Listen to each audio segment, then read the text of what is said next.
नाज़रीन गिरामी अस्सलामु अलैकुम वरहमतुल्लाहि वबरकातुहू। मैं हूँ हकीम मोहम्मद अखलाक लखेरी और आप मेरा यूट्यूब चैनल देख रहे हैं।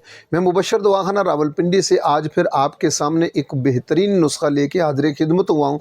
वो नुस्खा जो वक्त की ज़रूरत है। जिगर की चर्बी, कोलेस्ट्रॉल और यूरिक एसिड के लिए बेहतरीन, बाकमाल, लाजवाब और मुजर्रब तरीन नुस्खा आपकी खिदमत में पेश कर रहा हूँ। आप जानते हैं कि मैं लंबे चौड़े न नुस्खे देता हूँ न उनका कायल हूँ।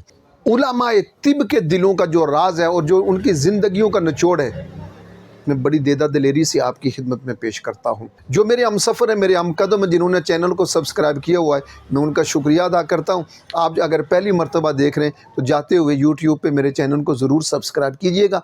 इंसान जिस्मानी सुस्ती, काहली का शिकार हो चुका है, वाक कम हो चुकी है और इंसान अपने कामों में इतना मगन है कि अगर करना भी चाहे तो उसके लिए वक्त बहुत कम है।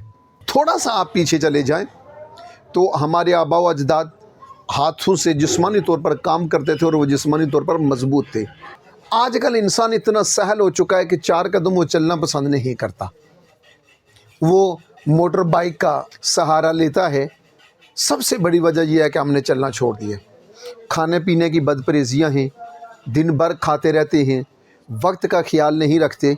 इमाम गज़ाली अलैहिर्रहमा फरमाते हैं, बग़ैर भूख के खाना खाना मकरूह भी है और मज़मूम भी है। हम दिन भर खाते रहते हैं, पहला खाना हज़म नहीं होता कि हम दूसरा शुरू कर देते हैं। मुरगन ग़ज़ाएँ, शराब नोशी, बेकरी की मसनूआत और ये जो बाज़ारी डालडा घी, इसका इस्तेमाल, कोल्ड ड्रिंक्स, ठंडा पानी और ठंडे मशरूबात और पेट भर कर खाना खाना।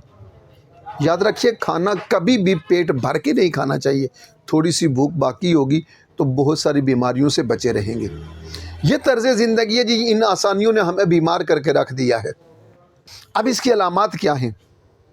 मुंह का जायका ख़राब होता है, ब्लड प्रेशर, वज़न का बढ़ना, सांस का फूलना, हाथ पाँव में जलन। इनमें से कोई एक हो सकती है, ये सारी भी अलामात हो सकती हैं। जब इनमें से आपको कोई अलामत दरपेश हो तो अगर आप अल्ट्रासाउंड करवाना चाहें तो याद रखिए रेडियोलॉजिस्ट से अल्ट्रासाउंड करवाइएगा। जनाब, अब आते हैं इसके इलाज की तरफ कि इलाज क्या है। सबसे पहला इलाज ये है कि ज़िंदगी को मुतहर्रक बनाएं। बिस्यारखोरी, खाना खाने के बाद लेट जाना और बिलखुसूस उलमाए तिब कहते हैं कि दिन का खाना खाने के बाद कैलुला कीजिए, सो जाइए, आराम कीजिए। गालिबन ये हदीस का मफ़हूम भी है। और रात का खाना खाने के बाद चलिए, भले आपको कांटों पे चलना पड़े, यानी रात का खाना खाने के बाद चलना ज़रूर चाहिए। अब आपकी खिदमत में आखिर में इसका नुस्खा पेश कर रहा हूँ। नुस्खा सुनिए और बात ख़त्म।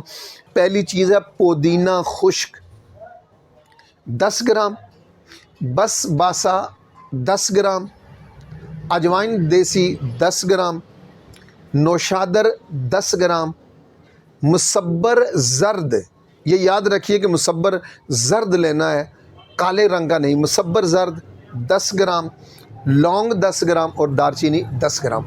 इन तमाम चीज़ों को जितना बारीक मिसल मैदा बारीक पीसिए और आपकी दवाई तैयार है।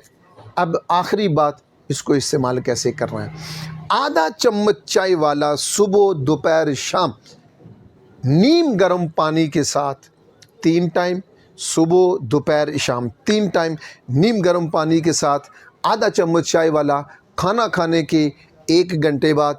अल्लाह पाक आपको शिफा दे। आप जहाँ पर भी हैं खुश रहें, खुश रखें और अपने प्यारों का ख्याल रखिएगा। मुझे दीजिएगा इजाज़त। आपको आज की वीडियो कैसी लगी है, मैं आपके कमेंट्स का इंतज़ार कर रहा हूँ। वस्सलामु अलैकुम वरहमतुल्लाहि वबरकातुहू।